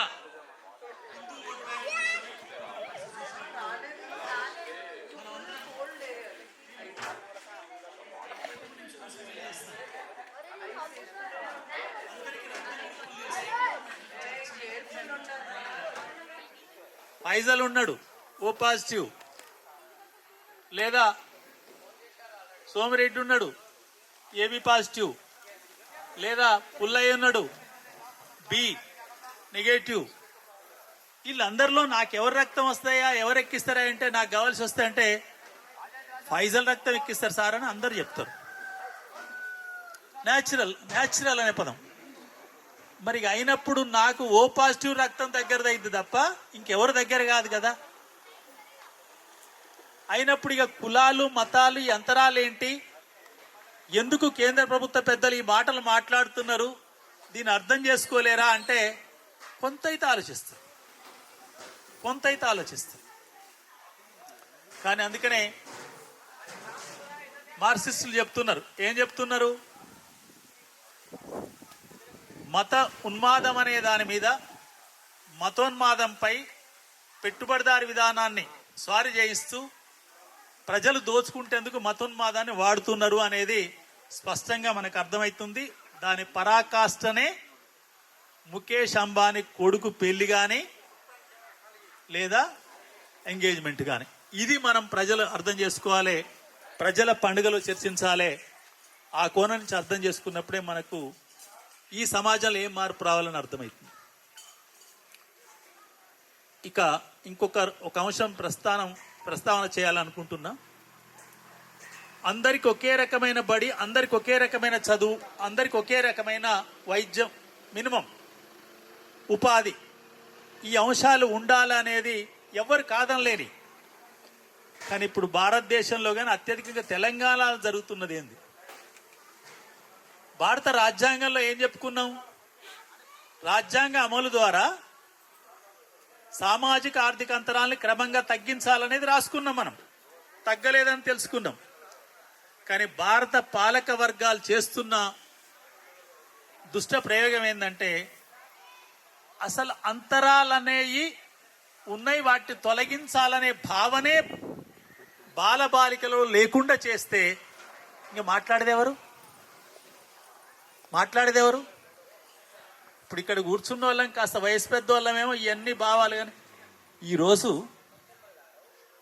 ఉచితంగా చదువు చెప్పే ఒక ప్రభుత్వ బడి, సంవత్సరానికి 10,000 25,000 తీసుకొని చెప్పే మామూలు ప్రైవేట్ బడి, 1,00,000 తీసుకొని చెప్పే ఒక మధ్య తరగతి ప్రైవేట్ బడి, సంవత్సరానికి 5 లక్షల నుంచి 10 లక్షల ఫీజు తీసుకునే ఓక్రిడ్జ్ స్కూలో, డిపిఎస్లో, అంతటా ఎల్కేజీ, అంతటా ఏబిసిడీలే, అంతటా యాపిల్ అనో బ్యాట్ అనో క్యాట్ అనో చెప్పవలసిందే, ఇంకేం చెప్పలేరు. ఎక్కడ 5+1 పిల్లవానికో లేదా 3+1 నర్సరీలో చేరిస్తే అక్షరాలు చెప్పవలసిందే, శరీర భాగాలు చెప్పవలసిందే, పరిసరాలు చెప్పవలసిందే, కుటుంబ సంబంధాలు మదర్ ఫాదర్ డాడ్ ఈ చెప్పవలసిందే తప్ప ఇంకోటి కాదు. ఆయన 10 లక్షలు తీసుకొని రాకెట్ ఎలా ప్రయోగించాలో ఇస్రో సైంటిస్ట్ చేసే సైన్స్ అయితే చెప్పలేడు కదా. కానీ ఏం జరుగుతున్నది, విద్యార్థుల్లోనే బాలబాలికల్లోనే గవర్నమెంట్ స్కూల్లో చదువుకున్నాడు అతి అధముడు లేదా అమ్మాయి అధమురాలు, 10 లక్షల ఫీజు పెట్టి చదువుకునే ఓక్రిడ్జ్ స్కూల్ వారు ఉన్నతులు.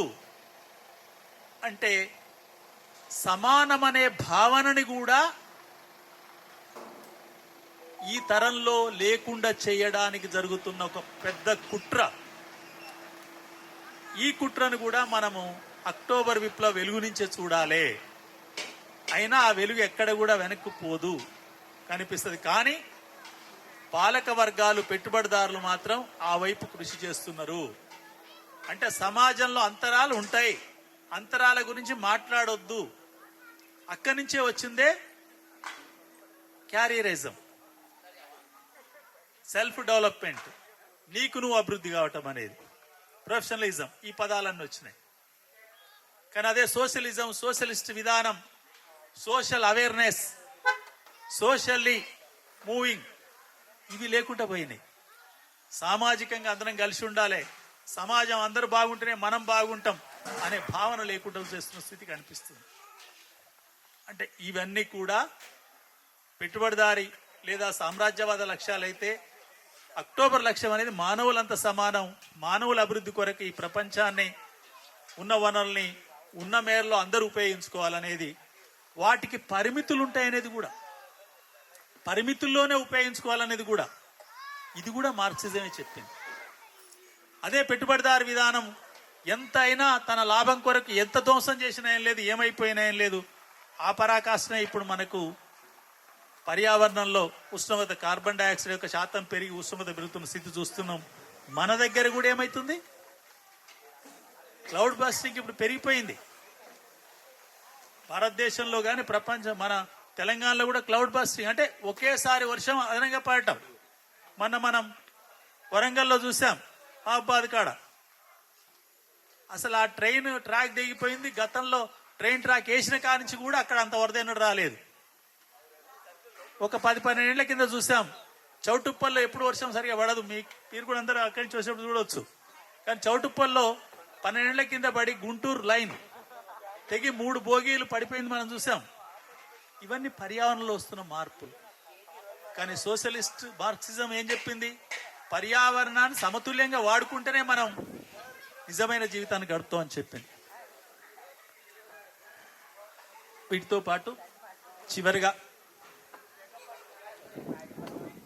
నేను ప్రపంచ మీద అక్టోబర్ విప్లవ ప్రభావం ఏ రకంగా ఉంది 4 మాటలు చెప్పాలని నాకు ముందే చెప్పారు. నేను ఈ కోణంలో చెప్పాలనేది ఇక్కడికి వచ్చినాక మనం అందరం కూర్చున్న దాన్ని బట్టి చూసి నేను అర్థం చేసుకున్న దాన్ని మేము ముందు ఉంచాము. కానీ ఈ ప్రపంచానికి కానీ, దేశాలకు కానీ, మానవాళికి కానీ, విశ్వ మానవులం, మానవులంతా ఈ ప్రపంచంలోని వనరులన్నీ వాడుకొని సమిష్టిగా జీవనం కొనసాగించాలి. అందుకనే గ్లోబలైజేషన్ అనేది ఇంగ్లీష్ పదము, ప్రపంచీకరణ అనేది తెలుగు పదం. కానీ ప్రపంచీకరణ ఏం జరిగింది, పెట్టుబడి ప్రపంచంలో ఎక్కడికైనా ఏ రూపంలోనైనా పోవచ్చు, డబ్బును ఎక్కడికైనా తీసుకుపోయి లాభాలు తెచ్చుకోవచ్చు. అంటే పెట్టుబడికేమో హద్దులు లేకుండా పోయినాయి, మనుషులకు మాత్రం హద్దులు వచ్చినాయి. ఇప్పుడు మనం ప్రపంచ చరిత్రలో పాయియాన్ పేరు విన్నారు కదా. పాయియాన్ అనే యాత్రికుడు ఎక్కడి నుంచి వచ్చిండు, చైనా నుంచి, మన దేశం నుంచి. ఈ రోజు ఉన్నట్టు గనక పాస్పోర్ట్లు, వీసాలు ఉంటే ఆయన వచ్చేటోడా? మార్కోపోలో ఎక్కడి నుంచి వచ్చిండు, గ్రీక్ నుంచి,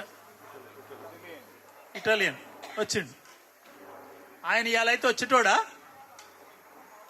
మొత్తం తిరిగేటోడా? అంటే ఇక్కడ మనం అర్థం చేసుకోవాల్సింది, పూర్వకాలంలోనే ప్రపంచంలో మానవులంతా స్వేచ్ఛగా తిరిగిర్రు. ఇప్పుడు డబ్బు స్వేచ్ఛగా తిరుగుతుంది కానీ మనిషికి స్వేచ్ఛ మాత్రం లేదు. కాబట్టి ఈ ప్రపంచాన్ని మార్చవలసిన అవసరం ఉంది. ప్రపంచాన్ని మార్చేటప్పుడు మన దేశం, మన రాష్ట్రం మార్చవలసిన అవసరం ఉంది. అది అక్టోబర్ విప్లవ వెలుగులోనే మనం పరిశీలించవలసిన అవసరం ఉంది. నేను వచ్చేటప్పుడు ఒక మాట అన్నా నాగేశ్వరరావు గారితో. అప్పుడేదో నేను తెలంగాణ సాయుధ పోరాటం గురించి చదువుతుంటే, భూస్వాములు విష్ణువు దొరకు 40,000 ఎకరాలు ఉంది, ఇంకొక ఆయనకు 1,00,000 ఎకరాలు ఉంది, ఇంకొక ఆయనకు 10,000 ఎకరాలు ఉందని చరిత్రలో చదివాను. ఎందుకంటే అప్పటికి నేను పుట్టింది 1960. కానీ ఇప్పుడు మళ్ళీ నయా భూస్వాములు వస్తున్నారు, నయా భూస్వాములు వస్తున్నారు. ఎందుకంటే ఏదైనా ఒక వ్యాపారం చేసి సంపాదించినా 100 ఎకరాలు కొంటున్నారు అంటారు. ఏదైనా రాజకీయ నాయకులు అయిన వాళ్ళందరూ కూడా ఫామ్ హౌస్ పేరిట 100 ఎకరాలు కొంటున్నట్టు అనిపిస్తుంది. భూస్వామి అంటే ఏంది? భూమి మీద పని చేయకుండా భూమి మీద హక్కు కలిగి ఉండటం, అది ప్రజలకు ఉపయోగపడుతుందా లేదా అని ఆలోచించటం. కాబట్టి అక్టోబర్ వెలుగులో మనం అప్పుడు మన అక్టోబర్ విప్లవం తర్వాతనే తెలంగాణ సాయుధ పోరాటం ఇక్కడ జరిగింది. కేరళలో పునఃప్రయాల పోరాటం జరిగింది. బెంగాల్లో తేబాగా పోరాటం జరిగింది. మహారాష్ట్రలో వర్లీ పోరాటం జరిగింది. భూమి తున్నేవాడికి ఉండాలి, పనిచేసేవాడికి ఉండాలి, పరిశ్రమలో శ్రామికునికి ఉండాలి, ఉపాధి ఉండాలని. మరి ఇవన్నీ పరిణామాలు చూస్తుంటే అక్టోబర్ విప్లవం ఆ వెలుగులు ప్రసరిస్తూనే ఉంటాయి. ఆ వెలుగులోనే ఈ ప్రపంచానికి భవిష్యత్ ఏందని చూడవలసిందే తప్ప వేరే మార్గం లేదనేది మాత్రం ఈ సందర్భంగా గుర్తు చేస్తూ, ఇటువంటి మంచి కార్యక్రమాన్ని ఏర్పాటు చేసి ప్రజల పండుగోటి మనం అక్టోబర్ విప్లవ సందర్భంగా ఏర్పాటు చేయొచ్చని క్రాంతి గారు గతం ఎన్నేళ్ళ నుంచి సార్? 10 ఏళ్ల నుంచి. కాకపోతే నేను వినలేదు కాబట్టి తప్పనిసరిగా ఇది ఒక్క పండుగ కాదు, ప్రజల పండుగలు 10ల సంఖ్యలోనైనా వచ్చే సంవత్సరం నుంచి ప్రారంభం కావాలని, ఇక్కడికి వచ్చిన వాళ్ళు కూడా అందరు ఇక్కడికి వచ్చే బదులు ఇంకా 4 చోట్ల జరిపి ఈ భావాన్ని, ఈ భావజాలాన్ని ముందుకు తీసుకుపోయినప్పుడే, భావం భౌతిక శక్తిగా మారినప్పుడే ఈ ప్రపంచాన్నో సమాజాన్ని మార్చే అవకాశం ఉంటుందని చెప్పి తెలుపుతూ, ఈ అవకాశం ఇచ్చిన మీ అందరికీ, ముఖ్యంగా క్రాంతి గారికి మరొక్కసారి అభినందనలు తెలియజేస్తూ ముగిస్తున్నాను.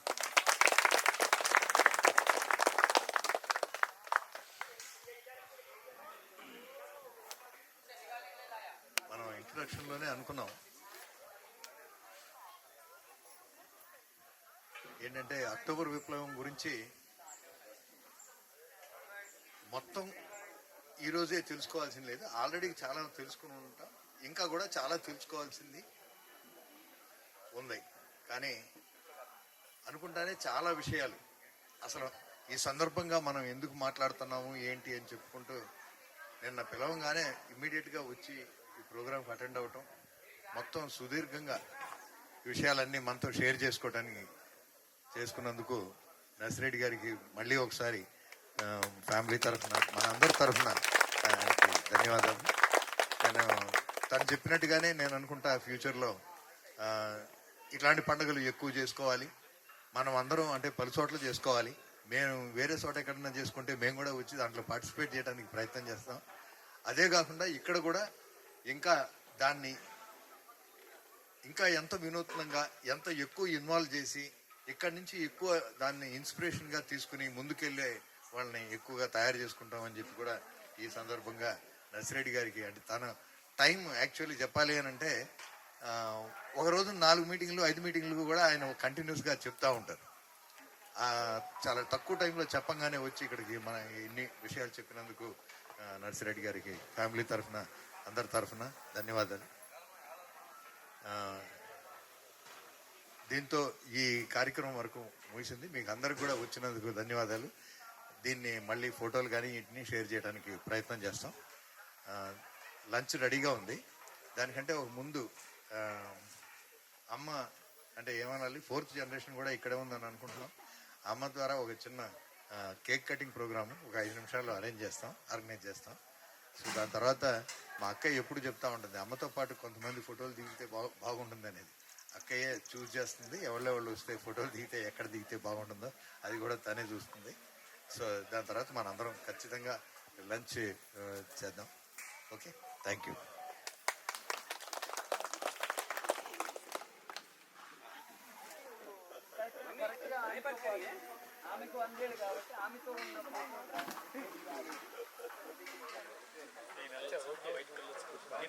అమ్మని ఇదే రమ్మంటే ఇది తీసుకొస్తా.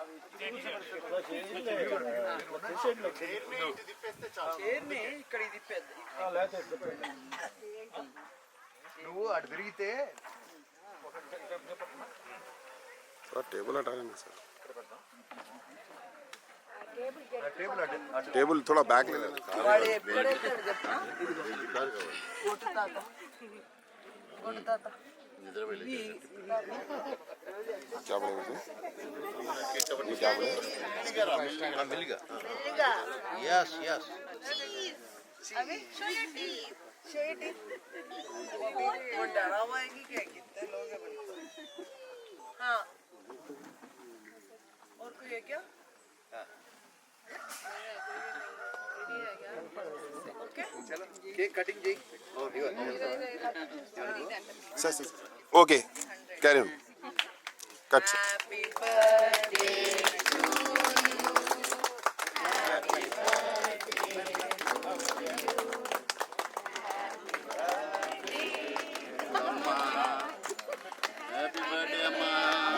हैप्पी बर्थडे अम्मा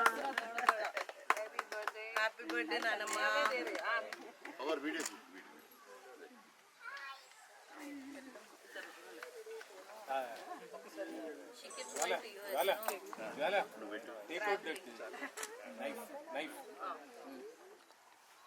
अरे नानम्मा को नाइफ बाजू में रुक तुम खिला दिया ना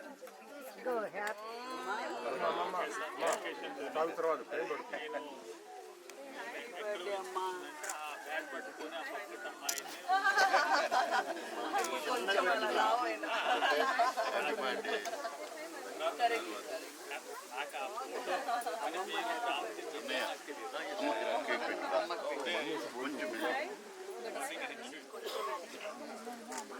స్వీట్ చాలా ఇష్టం కదా ఇలా తింటారు అప్పుడు కొంచెం ఏమండి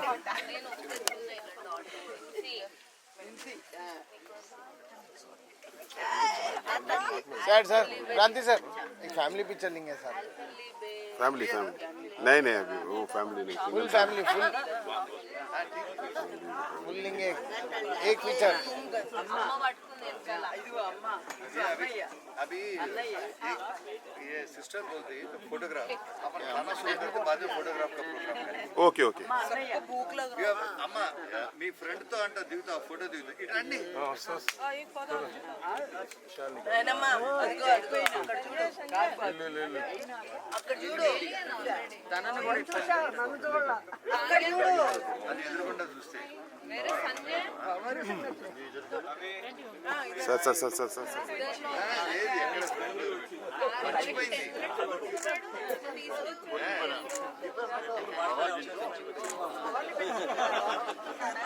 పవర్ని రోజు అడుగు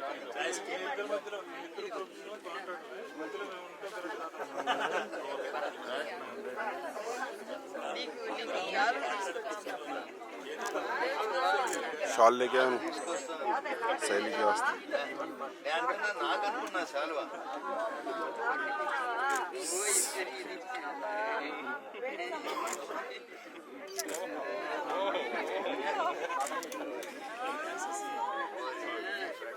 ఇద్దరు ఫ్రెండ్స్ ఇద్దరు ఇంత ఇది దగ్గర అని మాకు ఏది అటు చూడండి ఒకసారి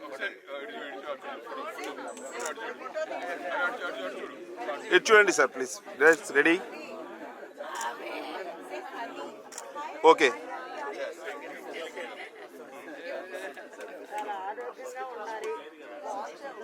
ఇంకో 10 నోట్ 10 మళ్ళీ నూట 10 ఏళ్ళ చాలా అన్న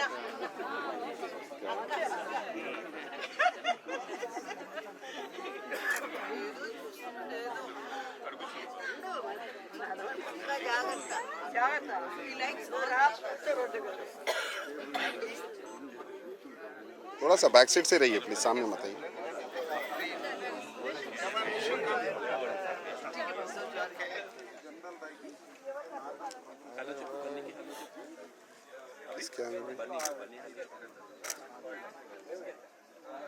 कैसी ठहरा करो तुम भेज देंगे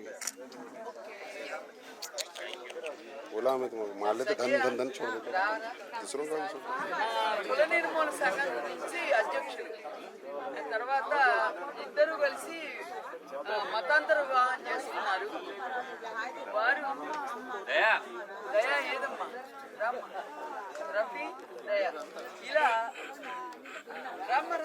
కుల ఇప్పుడు 52 ఏళ్ల నుంచి చరిత్ర ఉన్న సంఘం ఇది.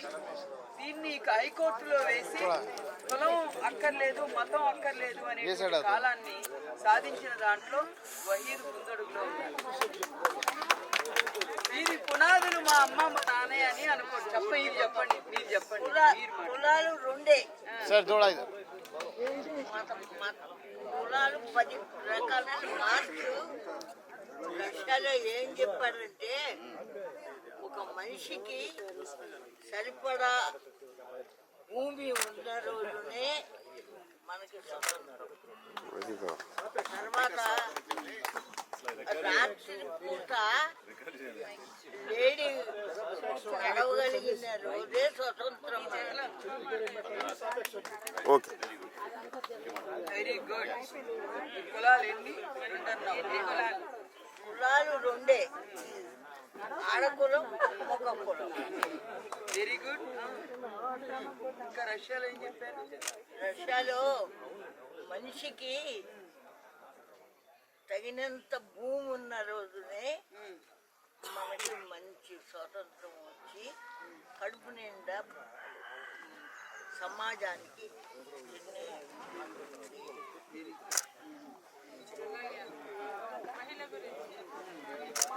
గాంధీ ఏం చెప్పారు? ओके సేవాగ్రామంలో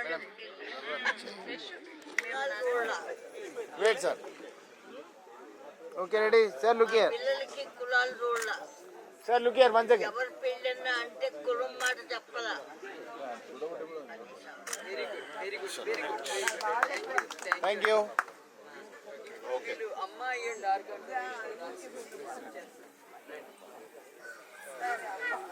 అందరూ hold on wait sir wait ma'am please भाई बोल के रोकते नहीं मैं వచ్చినందుకు सर सर सर हवा में आ रहा क्या है? శివ వచ్చాడు ఆంధ్రానగర్ నుంచి. ఇంకేం కావాలి?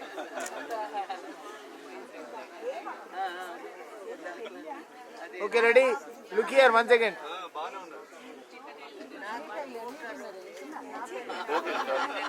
निकाल ले रहे वैसे वेट वेट वेट वेट निकाल लो बोलो। అమ్మా ఇటు చూడు, అదిగో అటు చూడు. Right next Thank you. Okay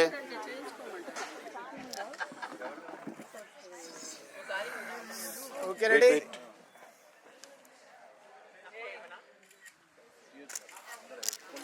sir look here sir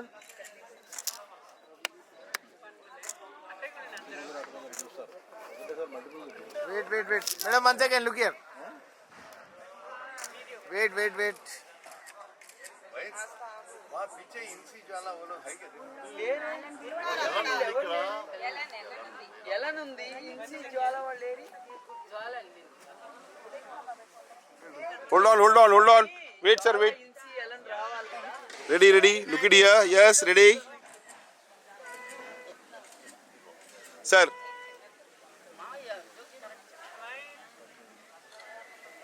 అవినంటే ఒకసారి ఒళ్ళు बड़ा generation okay ready look here ऐसे रोक के रखना वैसे फोटोज लेना है madam 1 second wait stop talking guys. वैसे रोक के रखना फोटोज लेना है यहाँ पे फोन में लेना है वेट सर 1 सेकंड रोहित भाई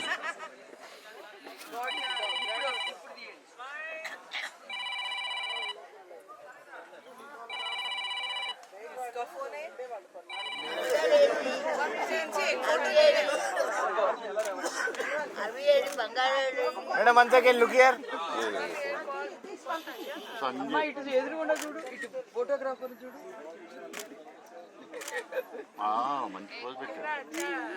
वेट అల్లుళ్ళా ఇక్కడ హస్బెండ్ అవి అమ్మా కేక్ అమ్మా అగో అవి పిలుస్తున్నాడు చూడు అవి పిలుస్తున్నాడు దాది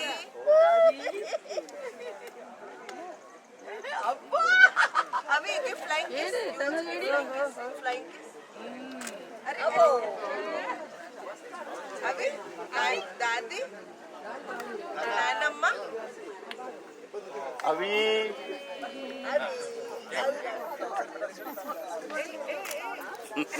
मैडम थोड़ा इधर इधर అవి లోటల్ photo ready one second wait wait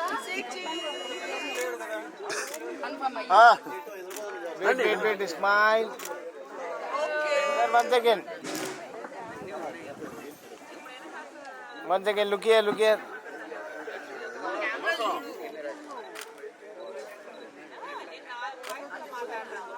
वैसे रुको वैसे वेट रुको wait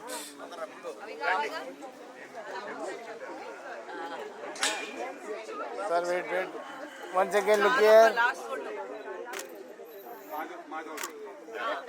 madam wait wait wait one second one more look here thank you okay sir one second madam దూరం వచ్చాను ఫోన్ చేశా బయలుదేరుతున్నాను. వెయిట్ వెయిట్ వెయిట్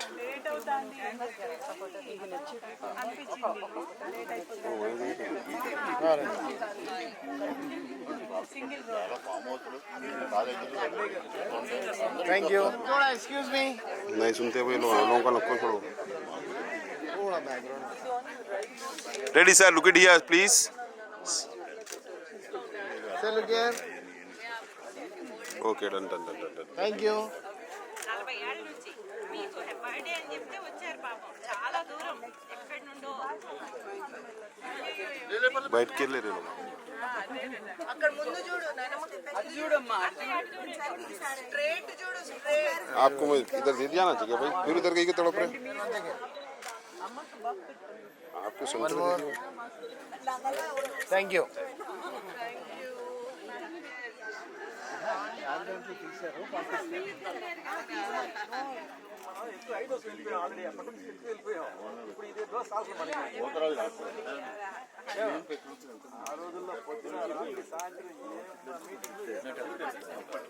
ఫోటో नहीं wait wait wait wait one second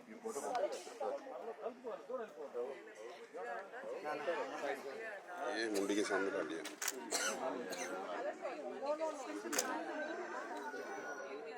क्यों देखो आप पीछे फिर वो madam one second wait wait wait wait madam wait नहीं टाइम देते हो लोग हाँ फोटो लेना है लोगों को सर कोई अवार्ड नहीं दे रहे तुम लोग ले लिया ना फोटो की साउंड अच्छी है ओके राइट अब ले मत जाता हूँ वन सेकेंड गो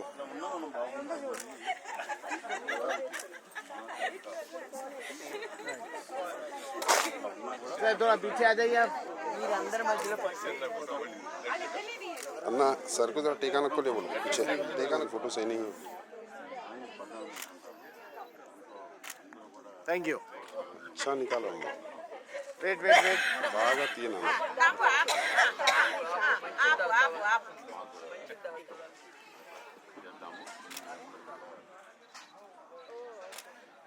wait wait wait wait okay నేను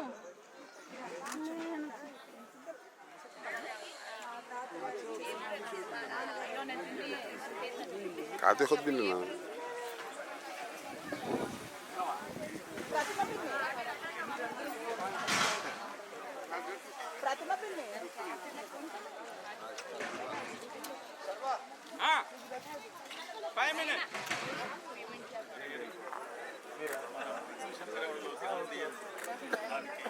సెక్రటరీ ప్రసాద్ గారు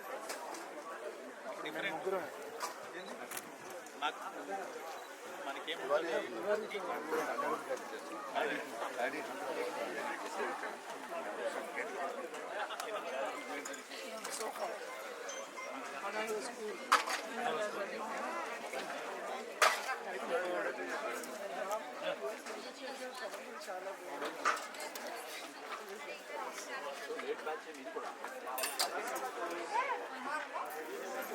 నేను ఎప్పుడు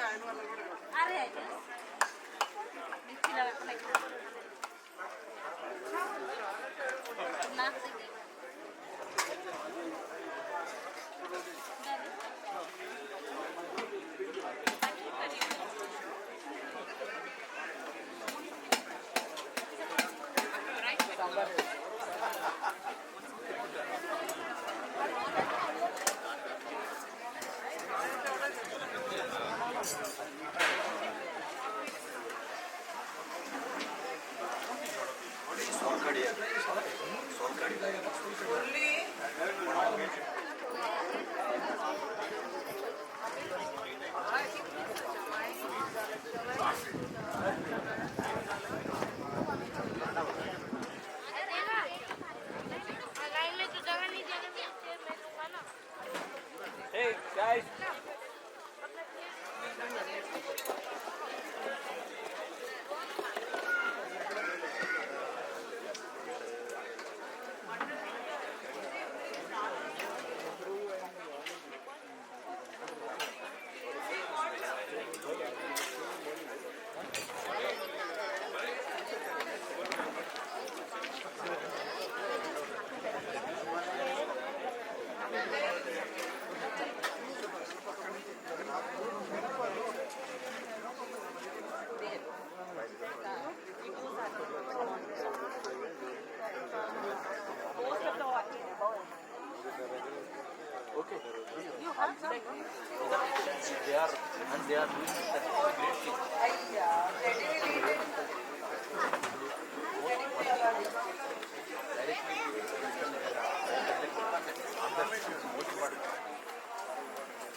సమాజం కొరకు పని చేయాలంటే అందరికి అర్థం కావాలంటే ప్రజల పండుగల్ని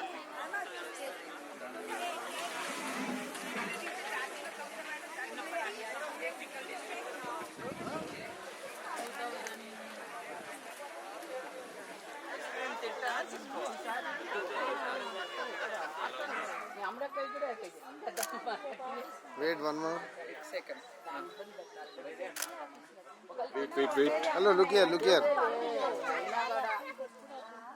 Wait 1 second. రేషన్కి వెళ్ళేదాన్ని నెల నెల రేషన్కి వెళ్ళి రేషన్లో తీసుకుని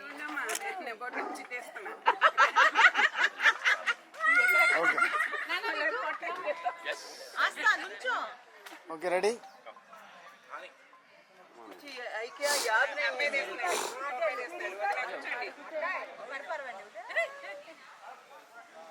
Wait 1 second. కాదు వెనకేసుకోండి కొంచెం Chandra okay Okay, ready, madam. ముందుకేసుకోమన్నారు 1 second. Okay Thank you. Right